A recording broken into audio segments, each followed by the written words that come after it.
Next person is going to be Maurice Carney, Director of the Friends of the Congo. He's doing a wonderful job.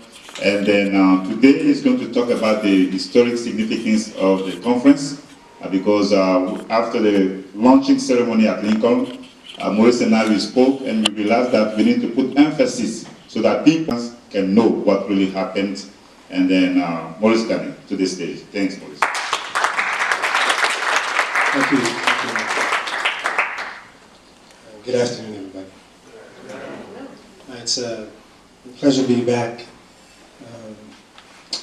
Speaking about the motherland, and Nyaka is giving me a charge today to address the 58 conference.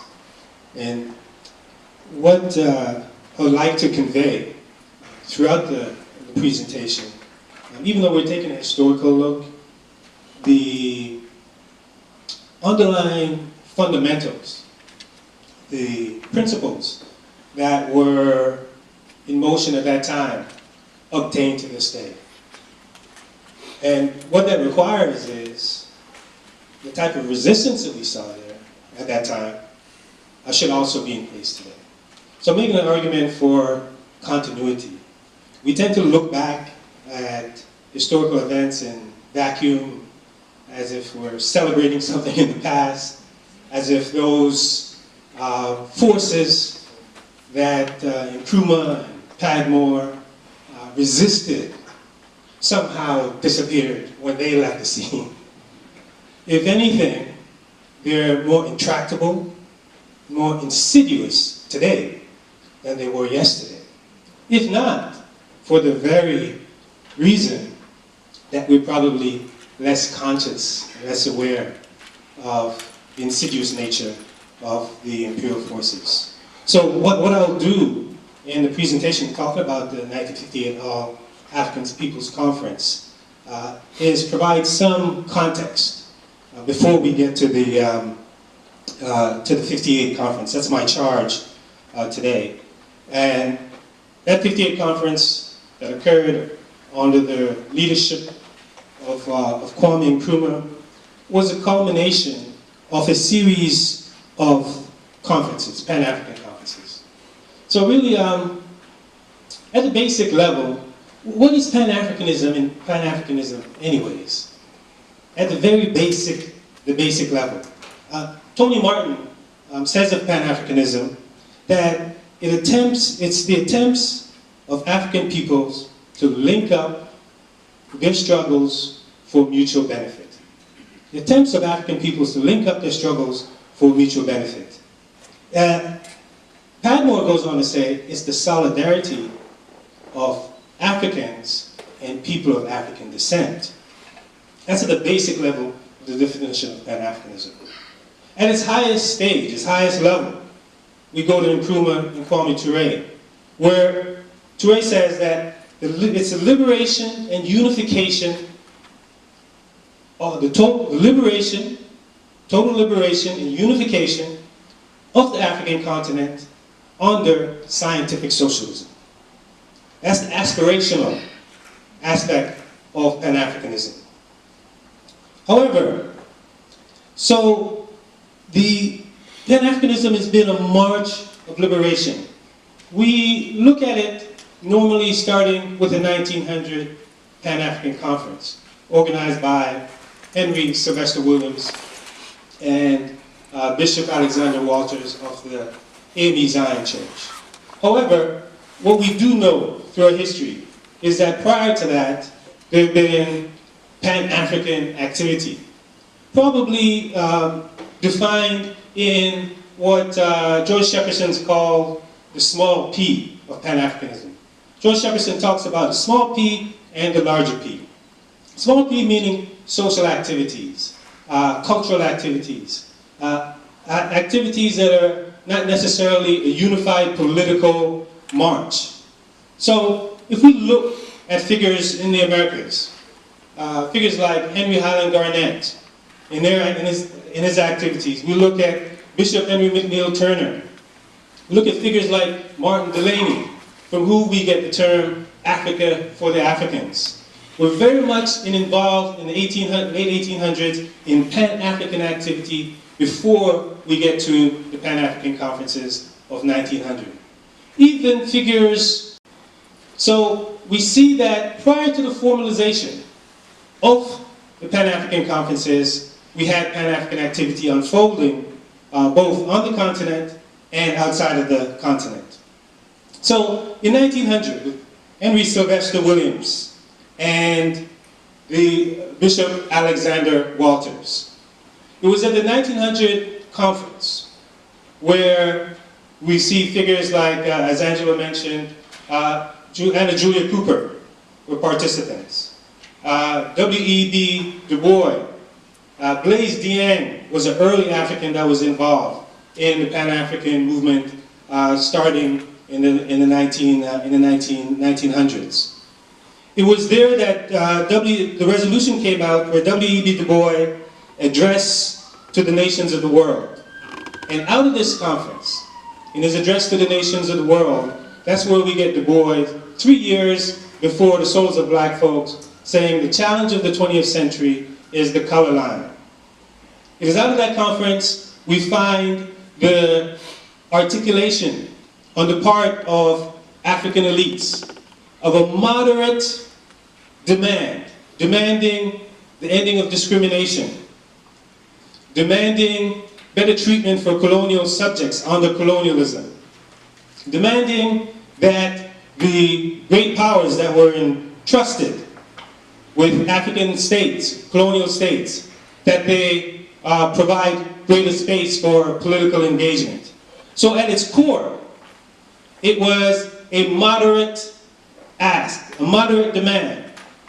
This first Pan-African conference by Sylvester Williams was then followed up by a series of Pan-African congresses from 1919 to 1945, which for all intents and purposes, W.E.B. Du Bois carried on his shoulder.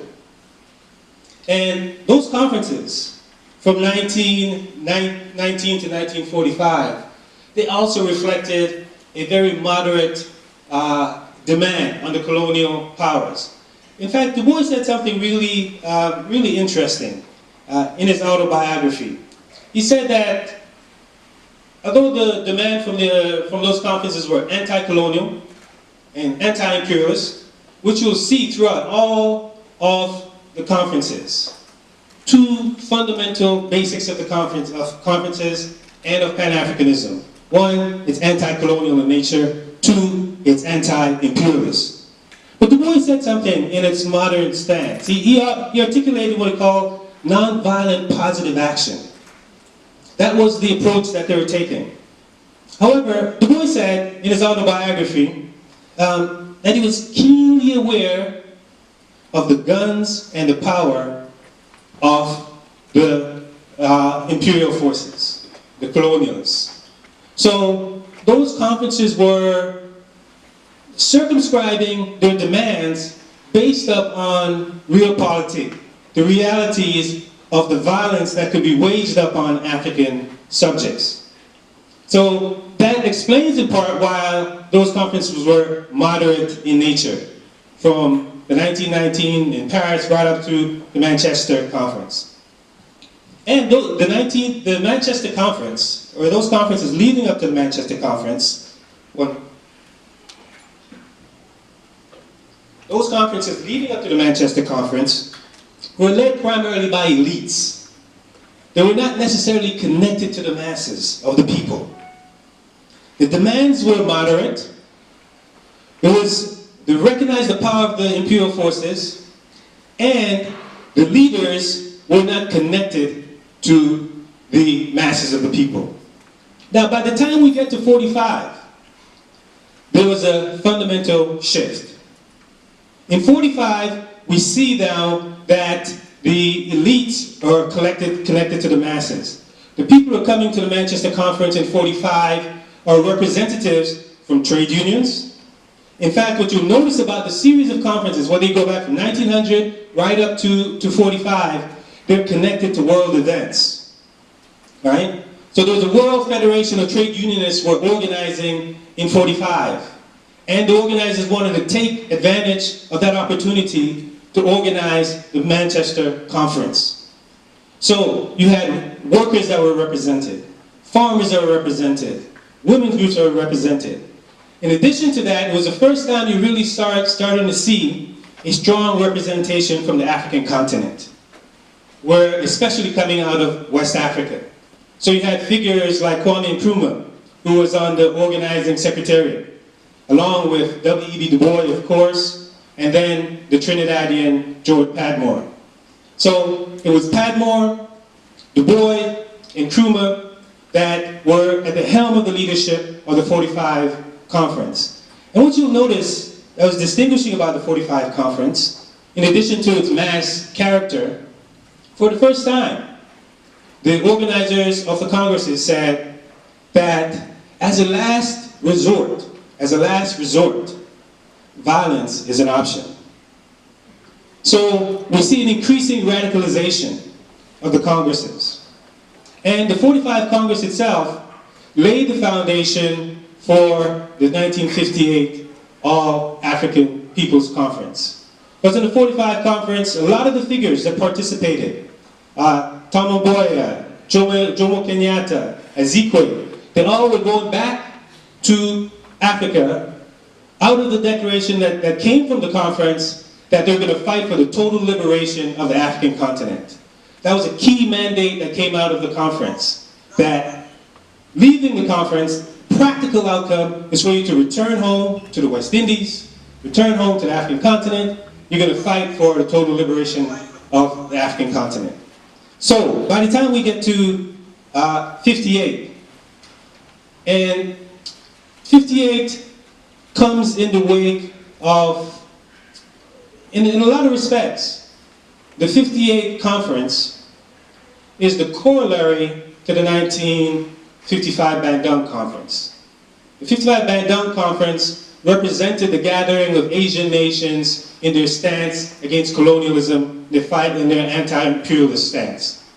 And the 58 Conference in Accra could be seen as a corollary of that, where you had African nations gathered in order to make a strong and firm stance against colonialism and imperialism. So, in 58 there were really two conferences that took place. In April, we had the conferences of African states. There were 8 independent states at the time in the April conference. You had Ghana, of course, Liberia. You had the United Arab Emirates, or Egypt. You had Tunisia, Libya, Sudan, Morocco, and Ethiopia. However, the conference that spoke to the masses of Africans was the All-African People's Conference in December of 1958, that called for the inclusion of the masses of Africans, students, workers, farmers, journalists. There was a broad appeal that was made. Padmore, who was working with Nkrumah in the United Kingdom, had gone to Ghana with Nkrumah. He was, by this time, of course, Nkrumah had captured the state, and he said something that was very interesting at the start of the 58 conference. He said, I felt that at last Pan-Africanism had moved to the African continent where it really belonged. So it was finally on the African continent, because the Pan-African pursuit had taken place for the most part outside of the continent. And here it is now in 58, finally on the African continent. And Padmore himself said something. He said, we move now from principles and theory to real politic, right? To real politic. Meaning that, and this is really important for us to grasp, meaning that we had state power backing up the principles of Pan-Africanism. The resources of the state can now be utilized to advance the Pan-African vision, right? So that was a critical juncture for Pan-Africanism, that the fact that now it's now firmly ensconced in state power and can be moved in that way. And we see some concrete examples of how this actually plays out, and I'll share with you the significance of the state power backing up Pan-Africanism. So, Nkrumah himself was very clear. He said that the liberation or the independence of Ghana without the liberation of Africa as a whole is totally meaningless. And this was the spirit that the participants brought to the conference, irrespective of the country that they were coming from. They understood clearly that not only were they carrying on the tradition of anti-colonialism, of anti-imperialism, not only were they demanding the self-determination of their particular countries, but they're also saying that unless all of Africa is free and liberated, none of Africa is free and liberated. And this was a spirit that carried through the conferences and the participants. So, we see that during the conference, and recall I shared with you that we saw an increasing radicalization of the Pan-African movement. Now that it was ensconced in the state with Nkrumah, there were still questions, because Nkrumah himself was witnessing what had happened in India with the Gandhian revolution. So in a sense, that non-violent Gandhian perspective was still a fundamental part of the Pan-African project. In fact, you had figures like Frantz Fanon, who participated in the conference. And Fanon was engaged in a fierce battle in Algeria, where the Algerians were resisting the French. And one of the key questions that was put on the table in front of these non-violent participants, a few things quickly. If we look at the 58 conference, previous conferences was by the diaspora, some Africans in 45, mainly French-speaking. But another key impact of the 58 conference was bringing the Francophone world into play.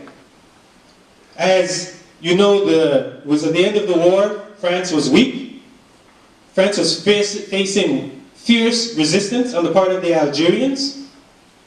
And de Gaulle had given a dictate to its African colonies.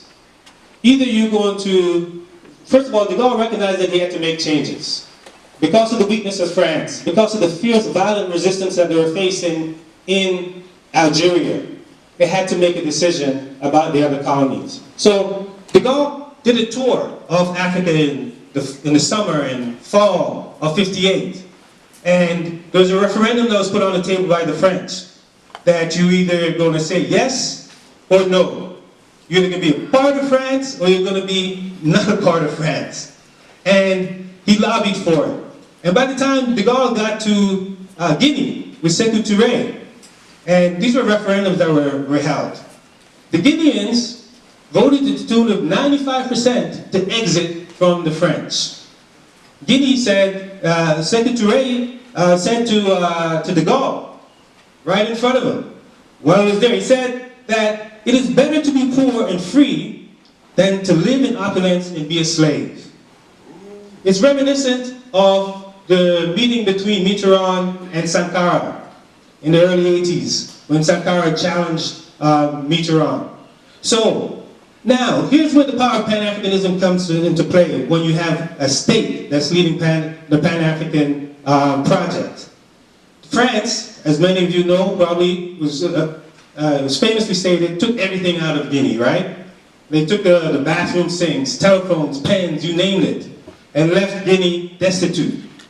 However, because Nkrumah had control of the state and the resources of the state, he quickly rushed in with a £10 million or $23 million loan to Guinea to back up the Guinean state.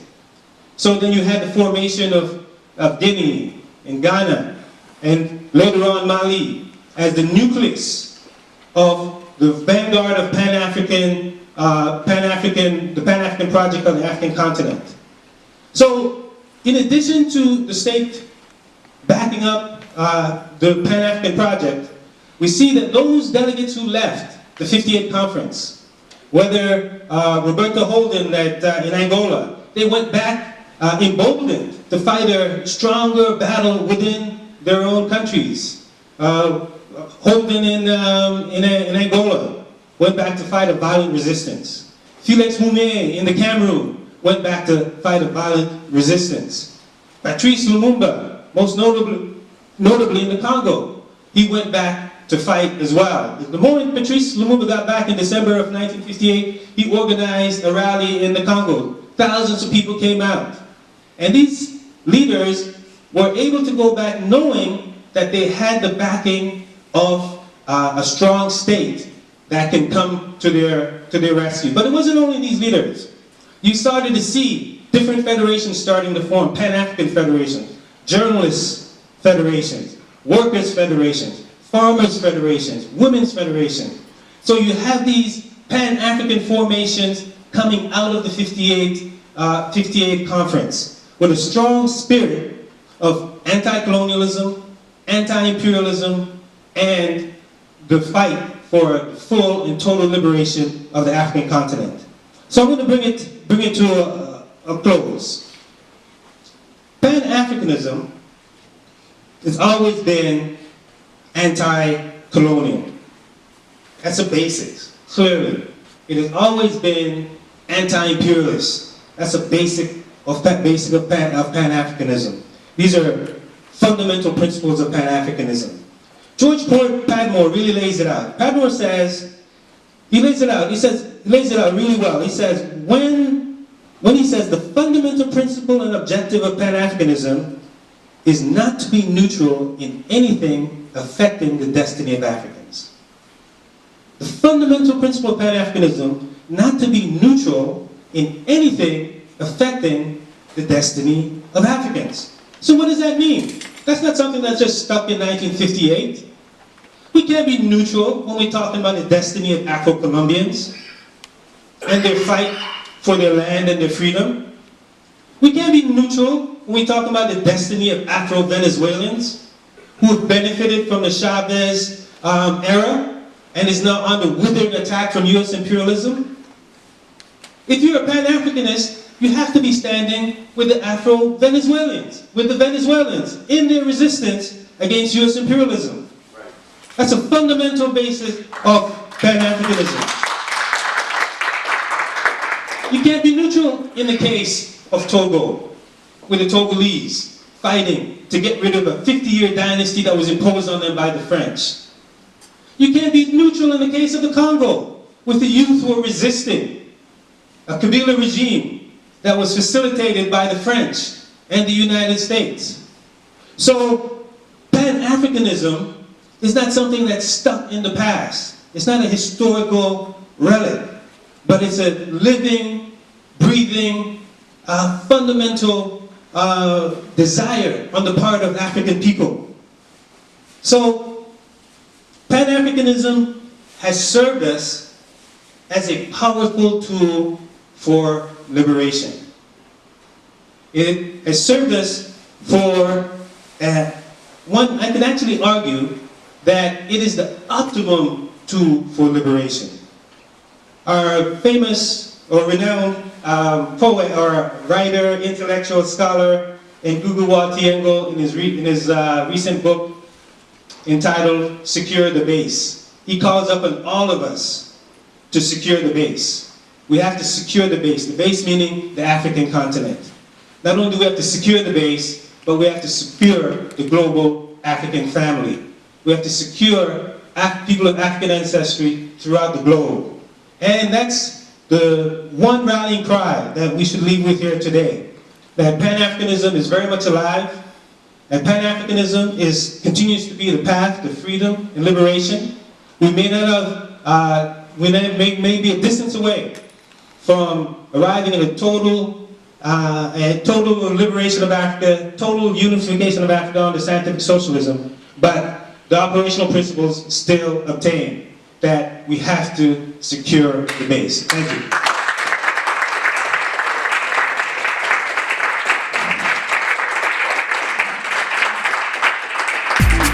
Thank you very much, Maurice Carney. We said that he was going to speak 15 minutes.